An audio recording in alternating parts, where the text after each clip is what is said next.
There probably wasn't a single day when you stopped imagining. No dramatic moment, no warning. It happened quietly.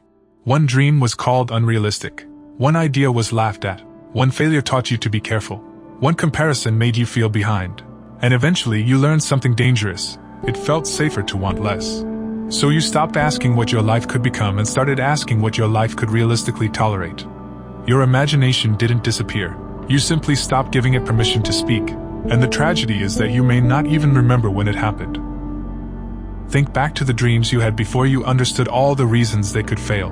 Maybe you wanted to create something, become someone, travel somewhere, or live a life completely different from the one around you. Back then, you didn't need a 5-year plan to imagine it. You didn't need permission. Then life introduced you to rejection, responsibility, comparison, and disappointment. You began measuring every dream against your current circumstances. And whenever the gap looked too large, you called the dream unrealistic. Slowly, imagination became something you visited in private instead of something you allowed to influence your future. But here's what most people don't realize. When you repeatedly suppress an idea, you don't just lose the idea. You train your mind to stop generating possibilities.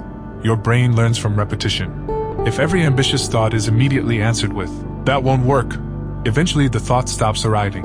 If every unfamiliar opportunity is rejected because you're afraid of failure, eventually you stop noticing opportunities altogether. This is how a limited life can feel completely normal. Not because you were destined for less, but because your mind became incredibly efficient at protecting you from possibilities that might require you to change. You don't recover imagination by forcing yourself to think positively. You recover it by becoming curious again.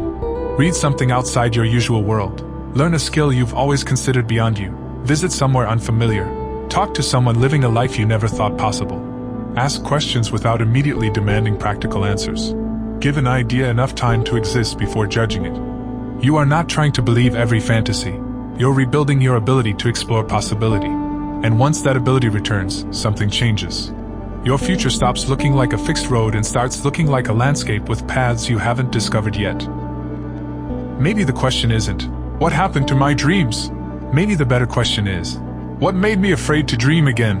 Because somewhere beneath the caution, the comparison, and the years of telling yourself to be realistic, there may still be a part of you that remembers wanting something more. You don't have to become the child you were. You don't have to abandon reason. You simply have to stop treating your present circumstances as the final definition of your future. The day you stopped imagining wasn't the end. Because the moment you allow yourself to imagine again, the story begins moving.